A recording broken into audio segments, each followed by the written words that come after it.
किस तरह के प्रश्न एमपी सेट में द्वारा पूछे गए थे। तो चलिए हम देखते हैं आज के प्रश्न। और एमपी सेट से संबंधित इस चैनल पे आपको एमपी सेट का सिलेबस और एमपी सेट की प्रीवियस ईयर की कट ऑफ, चाहे फिर वो भूगोल हो या फिर इतिहास, राजनीति या फिर आपका जो भी सब्जेक्ट हो, सभी सब्जेक्ट की कट ऑफ का वीडियोस इस चैनल पर डले हुए हैं। और अगर आप नेट के लिए भी इंटरेस्टेड हैं तो नेट का भी इसमें सिलेबस, नेट का सिलेबस भी डला हुआ है। और नेट के सिलेबस के साथ में और अन्य कई टॉपिकों पर वीडियो हम पहले ही बना चुके हैं, जैसे कि एमपी सेट में लाइफ साइंस का पेपर भी हमने देखा कि किस तरह का 2022 में पूछा गया है। और इसमें हमने इतिहास विषय का पेपर भी देखा है। तो आप लोगों को सामने ये थंबनेल भी दिखाए जा रहे हैं हर सब्जेक्ट के, तो आप चाहें तो आप जो भी सब्जेक्ट से संबंधित हैं आप वो देख सकते हैं। और चैनल को सब्सक्राइब जरूर कर लें ताकि आगे जो भी इन्फॉर्मेशन आए वो आप तक पहुँच जाए। तो चलिए हम आज का वीडियो शुरू करते हैं, जिसमें कि हम देखेंगे राज्य पात्रता परीक्षा प्रकोष्ठ मध्य प्रदेश लोक सेवा आयोग द्वारा जो सेट का 2018 में प्रथम पेपर, तो प्रथम शिफ्ट का प्रथम पेपर हम देखेंगे 2018 का। तो चलिए शुरू करते हैं। तो जैसा कि आप देख सकते हैं ये यहाँ पर लिखा हुआ है Madhya Pradesh state MP state eligibility test 2018 final answer key. आप देख सकते हैं ये लिखा हुआ है MP state eligibility test 2018 final answer key को हम यहाँ पर देख रहे हैं कि किस तरह के प्रश्न जर्नल अवेयरनेस और टीचिंग एंड रिसर्च एप्टीट्यूड में पूछे गए थे 2018 में। ये शिफ्ट प्रथम का पेपर एनालिसिस हम कर रहे हैं। और तो चलिए हम शुरू करते हैं। और कमेंट करके आप लोग ज़रूर बताएं कि वीडियो कैसा लगता है। वीडियो को शेयर करें अपने साथ, अपने दोस्तों को, और चैनल को सब्सक्राइब ज़रूर करें। तो चलिए हम देखते हैं प्रथम प्रश्न की क्वेश्चन नंबर फर्स्ट किस तरह का आया था। तो आप जैसा कि देख सकते हैं ये है क्वेश्चन नंबर फर्स्ट। तो हम देख रहे हैं एमपी सेट का paper first research teaching and research aptitude का पेपर 2018 का।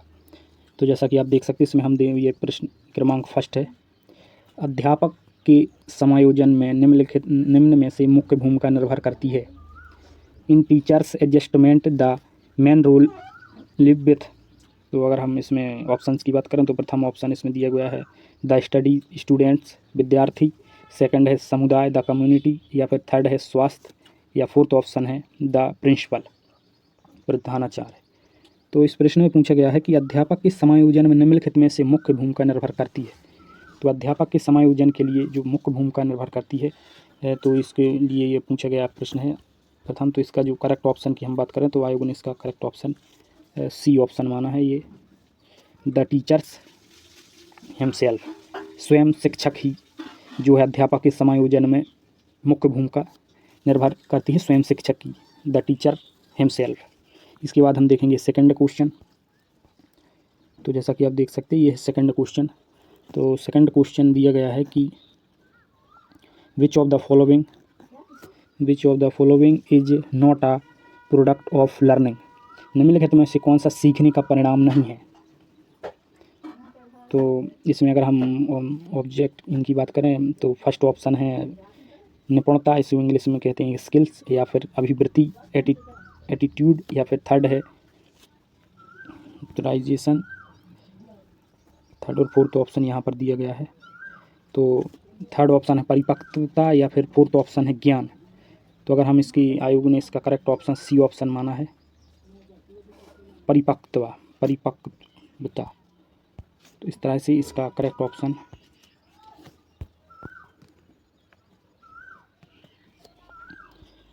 इस तरह से हम इसको देखेंगे तो इसका करेक्ट ऑप्शन जो है ये सी ऑप्शन करेक्ट ऑप्शन माना है, सी ऑप्शन परिपक्वता। तो ये सीखने का परिणाम नहीं है, ये सीखने का परिणाम नहीं है। तो इसमें हम ये परिपक्वता का मतलब होता है कि जो निपुण हो गया हो किसी भी कार्य में तो फिर वो सीखने का उसमें नहीं आ सकता। सीखने का मतलब होता है कि जो सीख रहा है या कोई चीज़ का नॉलेज ले रहा है। इसके बाद हम देखेंगे थर्ड प्रश्न। तो तीसरा प्रश्न आप देख सकते हैं ये है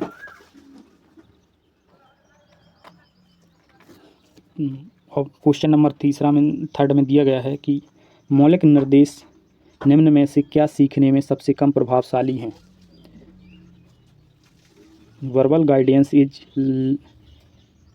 least effect in the learning of. तो अगर हम इन ऑप्शन की बात करें तो पहला है एटीट्यूड, सेकंड है कॉन्सेप्ट संकल्पना या अभिवृत्ति, या फिर थर्ड है फैक्ट तथ्य, या फोर्थ ऑप्शन है स्किल्स निपुणता। तो ये है थर्ड ऑप्शन। इसकी अगर हम करेक्ट ऑप्शन की बात करें तो इसमें आयोग ने इसका डी ऑप्शन करेक्ट ऑप्शन माना है, निपुणता। ये तो इस तरह से हम देख रहे हैं एमपी सेट का टीचिंग एंड रिसर्च एप्टीट्यूड का पेपर, जिसमें कि हम देख रहे हैं 2018 का पेपर। तो ये रहा थर्ड प्रश्न। अब इसके बाद हम देखेंगे फोर्थ प्रश्न। तो फोर्थ क्वेश्चन आप देख सकते हैं, ये है फोर्थ क्वेश्चन। इसमें दिया गया है कि शिक्षार्थियों में अधिगम शैली में अंतर के निम्न कारण हो सकते हैं। तो फर्स्ट ऑप्शन है इसका, या फिर अगर हम इसको इंग्लिश में देखें तो इसमें लिखा है differences in learning style among learners may be attributable to. तो यहाँ पर आप देख सकते हैं फर्स्ट ऑप्शन है सोशलाइजेशन प्रोसेस ऑफ लर्निंग, शिक्षार्थी की सामाजिकरण प्रक्रिया, या फिर economic condition of the family, परिवार की आर्थिक स्थिति, या फिर thinking strategies adopted by learner विद्यार्थी द्वारा अपनाई गई सोचने विचारने की योजना, या फिर फोर्थ ऑप्शन है बच्चे का लालन पालन, ट्रेंडिंग ऑफ चाइल्ड। तो अगर हम इस तरह से देखें तो इसका करेक्ट ऑप्शन आयोग ने सी ऑप्शन करेक्ट ऑप्शन माना है, option number C. Option number C इसका करेक्ट ऑप्शन है। इसके बाद हम देखेंगे फोर्थ क्वेश्चन। तो इसमें ये देख सकते हैं आप, ये है पांचवा क्वेश्चन। तो पांचवें क्वेश्चन में दिया गया है कि किसी समूह में सामाजिक व्यवहार के पैटर्न को मापने की तकनीक कहलाती है। यहाँ पर पूछा है सामाजिक व्यवहार के पैटर्न को मापने के लिए की तकनीक क्या है। The techniques of measurements of the patterns of social behaviour in a group in is known as. तो अगर हम इसमें ऑप्शन की बात करें तो इसमें है सोशियोमेट्री, समाजमिति, या फिर अंतरक्रिया विश्लेषण, या सामाजिक अंतर मापनी, या फिर सीसियोग्राम। तो अगर हम इस तरह से देखें तो पांचवें क्वेश्चन का करेक्ट ऑप्शन जो है वो यहाँ पर ए ऑप्शन समाजमिति। आयोग ने इसका ए ऑप्शन करेक्ट ऑप्शन माना है, जो कि आप यहाँ भी देख सकते हैं। अब इसके बाद हम देखेंगे छठवां प्रश्न। तो छठवां प्रश्न आप देख सकते हैं कि यहाँ पर लिखा हुआ है, यदि आप शिक्षक हैं और आपकी कक्षा में एक छात्र उत्तर नहीं दे पाता तो आपकी क्या प्रतिक्रिया होगी। अब इस तरह के प्रश्न आते हैं कि आप किस तरह की सोच, आपका किस तरह का निर्णय लेने का आपका माइंड सेट है। इस तरह के प्रश्न इसीलिए बनाए जाते हैं। तो अगर आप एक टीचर हैं और आपकी कक्षा में एक छात्र जो उत्तर नहीं दे पाता तो आप क्या करेंगे। उसको बैठने को कहेंगे, या किसी अन्य छात्र को उत्तर देने को कहेंगे, या उसको दंड देंगे, या उसको उत्तर देने के लिए प्रोत्साहित करेंगे। तो आप देख सकते हैं कि इस तरह के प्रश्न आते तो ऑब्वियसली बात है जो टीचर होगा वो ना ही उसे दंड देगा और ना ही उसे उत्तर देने के लिए भी नहीं कहेगा, और पूछेगा तो फिर दूसरे से भी पूछ लेगा, लेकिन उसको बैठने को कहेगा या फिर उसको उत्तर देने के लिए प्रोत्साहित। तो वो टीचर जो है वो try to encourage him her. तो टीचर जो है वो उसको प्रोत्साहित करेगा कि कैसे भी करके वो उत्तर दे, या उसको समझाएगा कि बेटा इसका उत्तर देना चाहिए किसी भी चीज़ का, या फिर वो उसको और इन्फॉर्मेशन प्रोवाइड कराएगा। इसके बाद हम देखेंगे सातवां प्रश्न।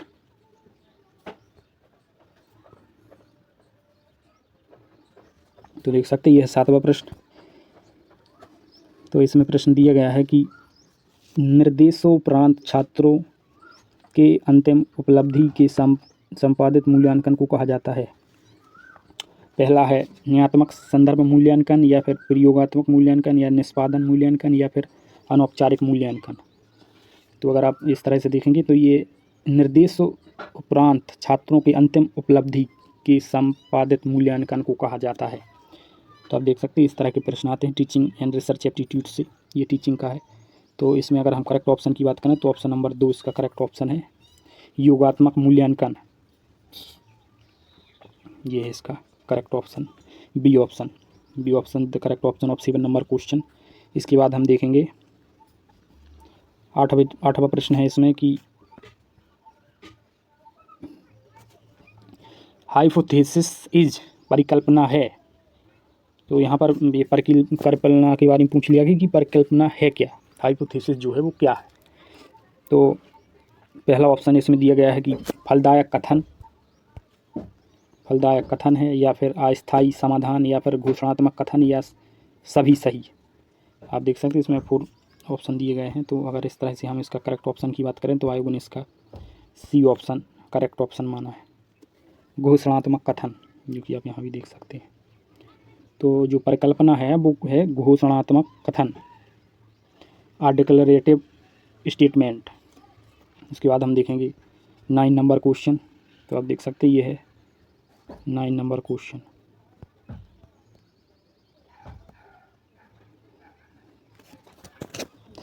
तो इसमें प्रश्न है कि समस्त उद्यत अध्ययनों की नियोजित वैज्ञानिक सूची को क्या कहते हैं? Justifiable scientific list of all settled studies is called. तो अगर हम इसमें ऑप्शन की बात करें तो पहला ऑप्शन है अनुक्रमणिका इंडेक्स, या फिर सेकंड ऑप्शन है पुस्तक संदर्भिक, या फिर थर्ड ऑप्शन है इसका संदर्भ सूची, या फिर फोर्थ ऑप्शन है नव पुस्तक संदर्भ। तो इसमें अगर हम करेक्ट ऑप्शन की बात करें तो सी ऑप्शन इसका करेक्ट ऑप्शन, आयोग ने इसका सी ऑप्शन करेक्ट ऑप्शन माना है, ये संदर्भ सूची, रेफरेंस। इसके बाद हम देखेंगे 10वां प्रश्न। तो ये है 10वां प्रश्न। तो 10वें प्रश्न में कि वाट, यहाँ पे आप देख सकते हैं क्वेश्चन ये है, क्वेश्चन है what types of research include surveys and fact finding enquiries of different kinds. तो अगर इसमें हम हिंदी में देखें तो हिंदी में लिखा है कौन सी शोध सर्वेक्षण एवं तथ्य खोजक जांच की प्रकार है। इसको हम साफ कर दें जिसमें कि अच्छे से दिखे। तो ये है हिंदी में कि तथ्य खोजक जांच की प्रकार के बारे में यहाँ पर पूछा गया है। तो इसमें आप फर्स्ट ऑप्शन देख सकते हैं, प्रथम ऑप्शन है विश्लेषणात्मक, सेकंड ऑप्शन है मूलभूत, या फिर थर्ड ऑप्शन है विवेचनात्मक।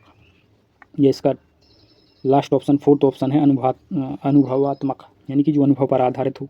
विवेचनात्मक जो विवेचन मूलभूत, या फिर विश्लेषण जिसका विश्लेषण। तो यहाँ पर पूछा गया है शोध के सर्वेक्षण में तथ्य खोजक जांच की प्रकार, तथ्य की खोज के लिए जो है इसमें करेक्ट ऑप्शन आयोग ने इसका सी ऑप्शन करेक्ट माना है। तो ये विवेचनात्मक कहलाता है, जो कि तथ्यों की खोज की जांच का प्रकार है वो विवेचनात्मक है। इसका 10वें प्रश्न का आंसर सी है, सी ऑप्शन करेक्ट ऑप्शन। इसके बाद हम देखेंगे 11वां प्रश्न देखेंगे इसके बाद हम। तो आप देख सकते हैं ये है। तो 11वें प्रश्न में दिया गया है कि which of the following is critical factor of empirical research. निम्नलिखित में से कौन सा अनुभवात्मक शोध का महत्वपूर्ण घटक है। इसमें अनुभवात्मक शोध के बारे में पूछा गया है, उसका घटक। तो अगर हम इसमें ऑप्शन की बात करें तो पहला ऑप्शन है research which is related to some abstract idea of theory, शोध जो कि अमूर्त विचार व सिद्धांत से संबंधित है। सेकंड ऑप्शन शोध जो कि सामाजिक समस्या को लक्षित करते हुए समस्या का समाधान ढूंढता है, या फिर शोध जो कि अवलोकन या अनुसंधान से सत्यापित होता है, या फिर शोध जो सापेक्ष मूल्यांकन पर आधारित होता है। तो अगर हम इस तरह से 11वें प्रश्न की बात करें तो 11वें प्रश्न का जो करेक्ट ऑप्शन है वो ऑप्शन नंबर सी, आयोग ने इसका option number C correct option माना है। इसके बाद हम देखेंगे 12वां प्रश्न। तो आप देख सकते हैं ये है 12वां प्रश्न। तो 12वें प्रश्न में दिया गया है कि सघन विश्लेषण के लिए विविध वर्गों से एकत्रित समंक व समंकों का तार्किक एकत्रीकरण कहलाता है। घटना अध्ययन, या केंद्रीय साक्षात्कार, या फिर रायशुमारी, या फिर सर्वे या सर्वेक्षण फोर्थ ऑप्शन है। तो इस तरह से अगर हम इस प्रश्न का करेक्ट ऑप्शन की बात करें तो इसका ये ऑप्शन करेक्ट ऑप्शन है, केस स्टडी।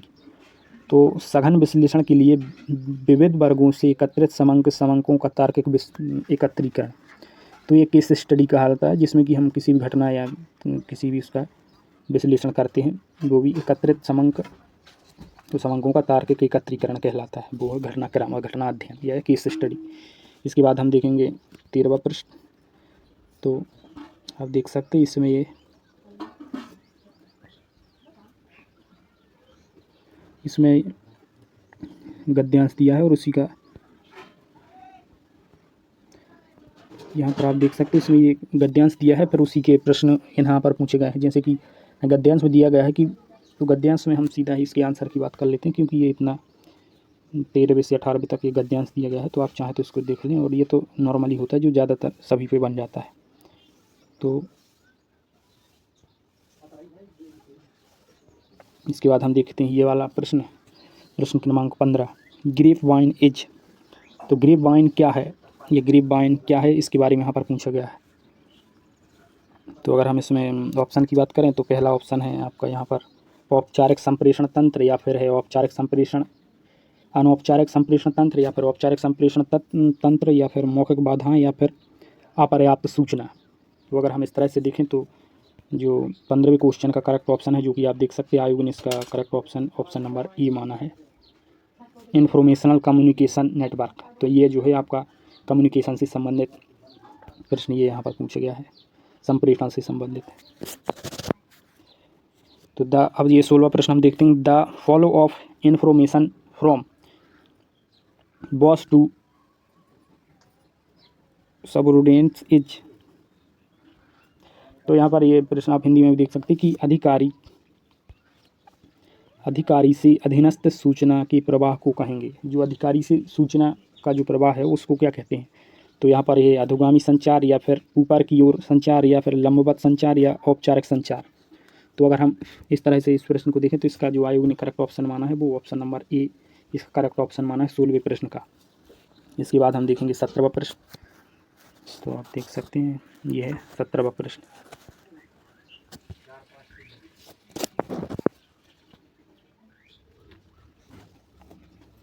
तो 17वें प्रश्न में आप देख सकते हैं इसमें दिया गया है कि which of the following acts us filters in the process of communication. इनमें से कौन सी संचार प्रक्रिया परिष्करण जैसी होगी। तो अगर हम इसमें ऑप्शन की बात करें तो फर्स्ट ऑप्शन इसका है कल्चर, संस्कृति जिसको हिंदी में बोलते हैं, और इसका दूसरा है इमोशन, भावना, थर्ड ऑप्शन है अनुभव, एक्सपीरियंस, या फिर डी ऑप्शन है ऑल ऑफ दिस, या सभी सही। तो अगर इस तरह से हम देखें तो 17वां प्रश्न का जो करेक्ट ऑप्शन माना गया है वो आयोग ने इसका डी ऑप्शन माना है, सभी सही है, ऑल ऑफ दिस। इसके बाद हम देखेंगे 18वां प्रश्न। तो अगर हम 18वें प्रश्न को देखें तो आप देख सकते हैं इसमें ये रीजनिंग का प्रश्न है, जिसमें कि आप देख सकते हैं अनुपात में दिया गया है कि 12:20 समानुपात 3। तो अब अनुपात में कितना होगा, जो ये यहाँ पर लिखा गया है कि अगर 12:20 है तो समानुपात, तो 18 कितना होगा। और आप देख सकते हैं यहाँ पर ये दिया गया है। तो अगर हम इसको देखें तो ये प्रश्न पूछा गया है जो कि मैथ से है, इसमें कि अगर 12:20 है तो 18 कितना होगा। तो हम आप देख सकते हैं कि 12:20 हो रहा है तो 18,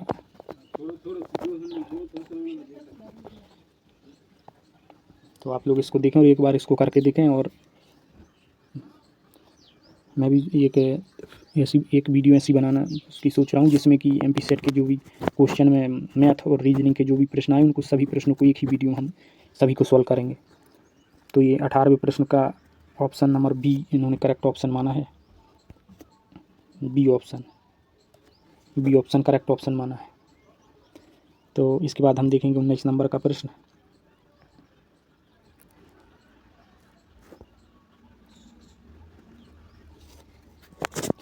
तो यहाँ पर भी ये इन्होंने गणित का ही सवाल पूछा गया है कि नीचे दर्शाई श्रृंखला में अगली संख्या कौन सी होगी। तो आप देख सकते हैं यहाँ पर ये नंबर सिस्टम से भी सवाल पूछा है कि जो नीचे दर्शाई गई श्रृंखला में अगली संख्या कौन सी होगी। पहले 9 दिया गया है, फिर 3 बार 8 दिया गया है, फिर 7, फिर 8, फिर 6। तो इसके बाद कौन सी संख्या होगी ये पूछा गया है। तो आप देख सकते हैं कि ये भी मैथ से संबंधित है कि पहले एक बार 9 है, फिर 3 बार 8 है, 3 बार 8 है, फिर 7 है, फिर। तो इस तरह से आप इस प्रश्न को भी देख सकते हैं। इसका जो करेक्ट ऑप्शन की बात करें तो इसका सी ऑप्शन आयोग ने करेक्ट ऑप्शन माना है, इसका सी ऑप्शन 8। इसके बाद हम देखेंगे 20 नंबर क्वेश्चन। तो आप देख सकते हैं 20 नंबर क्वेश्चन में भी इन्होंने रिलेशन से संबंधित एक सवाल पूछा गया है कि निर्देश एक एक निर्देश तह एक परिवार के 6 सदस्य। आप देख सकते हैं कि पहले तो हम इसको प्रश्न को पढ़ते हैं। एक परिवार में 6 सदस्य हैं। ए बी सी डी ई एवं एफ। A B C D E F C D एवं एफ एक साथ घूम रहे हैं। ये परिवार के इतने सदस्य हैं और ये एक साथ घूम रहे हैं। बी बेटा है, ये जो है ये बेटा है। बी बेटा है सी का, इसका सी का बेटा है, परंतु बी बेटा है सी का, परंतु सी बी की माता नहीं है। अच्छा, बेटा है लेकिन इसकी माँ नहीं है, तो दादी हो सकती है या फिर जो भी माता नहीं है। एक और सी शादीशुदा जोड़ा है। ई भाई है सी का, अब सी का ई भाई है, ब्रदर है ये। और डी बेटा है ए का। अब डी जो है वो ए का बेटा है। तो अब यहाँ पे पूछा गया है कि एफ भाई है बी का, तो एफ भाई है बी का, तो यहाँ पर पूछा गया है कि ई का डी से क्या संबंध है, ये बताना है आपको। इन्होंने इतना सब ये बताया है और आप यहाँ पर ये पूछा गया है कि ई का डी से क्या संबंध है, इस बारे में प्रश्न पूछा गया है। तो अगर हम इसके करेक्ट ऑप्शन की बात करें तो इसका C option is the correct option of 20 number question, uncle. तो आप देख सकते हैं ये है 20 का करेक्ट ऑप्शन। एक बार इसको आप करके ज़रूर देखें। इसके बाद हम देखेंगे 21 नंबर क्वेश्चन।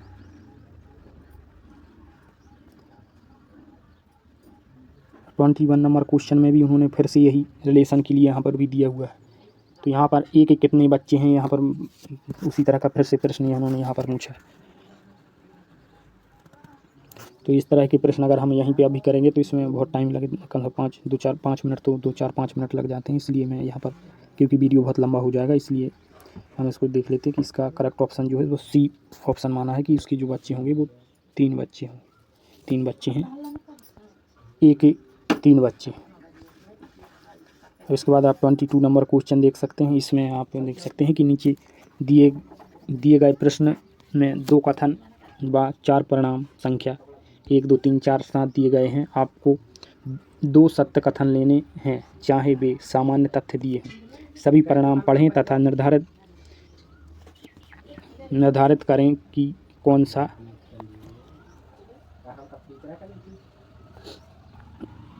सा दिया गया परिणाम दिए गया सामान्य तथ्यों में तर्क संगत है। तो अगर आप यहाँ पर देखेंगे कथन 2 दिए हैं और फिर उनके परिणाम दिए हैं। ये कथन है, ये परिणाम है। सभी टाइपिस्ट स्टेनोग्राफर हैं और कुछ स्टेनोग्राफर लड़के हैं। तो अगर इस तरह से हम 22 नंबर क्वेश्चन की करेक्ट ऑप्शन की बात करें तो आप देख सकते हैं इसका डी ऑप्शन करेक्ट ऑप्शन है, इनमें से कोई नहीं। तो आयोग ने इसका डी ऑप्शन माना, इनमें से कोई नहीं। इसके बाद हम देखेंगे 23 नंबर क्वेश्चन। इसमें भी आप देख सकते हैं, इसमें भी कथन दिया गया है। आप चाहें तो इसको भी देख सकते हैं और इस तरह के प्रिपेयर करें आप, क्योंकि इस तरह के इस बार फिर वो तो हर बार ही ऐसे पूछे जाते हैं। और इसके बाद हम देखेंगे 24 नंबर क्वेश्चन। तो 24 नंबर क्वेश्चन में उन्होंने ये, आप देखें इसको, कि नीचे दर्शाए गए चित्र PQRST 3 शब्दों के समूह से 4 विकल्पों में प्रदर्शित किया गया है। कौन सा विकल्प चित्र से प्रदर्शित नहीं होता है? अच्छा, तो PQRST को 3 शब्दों के समूह से 4 विकल्प में से प्रदर्शित किया गया है। तो कौन सा विकल्प चित्र से प्रदर्शित नहीं है? आप यहाँ देख सकते हैं, यहाँ पर लिखा हुआ है कि ये 3 शब्दों के समूह को से प्रदर्शित किया गया है। तो अगर हम इसमें देखें तो मुर्गी, कुत्ता, बिल्ली या फिर ये, तो अगर इसमें आप देखें तो ये वाला इसका सही करेक्ट ऑप्शन नहीं है। तो आयोग ने इसका जो करेक्ट ऑप्शन माना है वो option number A correct option माना है। इसके बाद हम देखेंगे 25 नंबर क्वेश्चन। तो आप यहाँ भी देख सकते हैं, इसी तरह का प्रश्न यहाँ भी पूछा गया है कि नीचे दर्शाए गए PQRST को 3 शब्दों के समूह में 4 विकल्पों में, अच्छा 3 शब्दों का समूह है और विकल्प दिए हैं 4, तो आप बताइए कि कौन सा चित्र से प्रदर्शित नहीं होता है। तो आप यहाँ देख सकते हैं रंग, लाल, नीला, रंग है और लाल नीला, या फिर रंग, कपड़ा और व्यापारी, रंग, कपड़ा, व्यापारी, या पशु, स्तनधारी, या गाय। तो आप इस तरह देख सकते हैं, इसका जो करेक्ट ऑप्शन है वो बी ऑप्शन करेक्ट ऑप्शन है 25 नंबर क्वेश्चन का।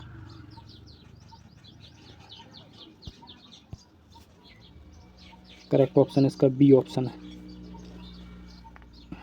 बी ऑप्शन, जिसमें कि अब चित्र से प्रदर्शित ये बी ऑप्शन जो रंग, कपड़ा और व्यापारी प्रदर्शित नहीं हो रहा है। तो इस तरह से ही हमने MP सेट के 25 प्रश्न इस वीडियो में देखे। तो आप लोग कमेंट करके ज़रूर बताएं कि वीडियो आपको कैसा लगा, और अगर आप लोग का सही रिस्पांस रहेगा तो इसका जो नेक्स्ट पार्ट में हम 25 से 50 नंबर क्वेश्चन तक का एक सेशन रख लेंगे, एक दिन उसका भी उपलब्ध कराया जाएगा आप सभी के लिए। और कमेंट करके आप लोग ज़रूर बताएं कि वीडियो आपको कैसा लगा, और इसी तरह के वीडियो और इसी तरह के एग्ज़ाम्स की जानकारी और इसी तरह के जो पेपर MP सेट के पेपर सेकंड हो या पेपर फर्स्ट की जो प्रयास किया जाएगा कि हम प्रीवियस ईयर की सभी प्रकार के जो प्रश्न पूछे गए हैं उनको अच्छे से देख लें, ताकि नेक्स्ट में जो एग्ज़ाम होगा उसके लिए हम सही प्रिपेयर कर सकें। तो इसी के साथ आप लोग कमेंट करके ज़रूर बताएं आपको वीडियो कैसा लगा, और वीडियो देखने के लिए आप सभी का बहुत बहुत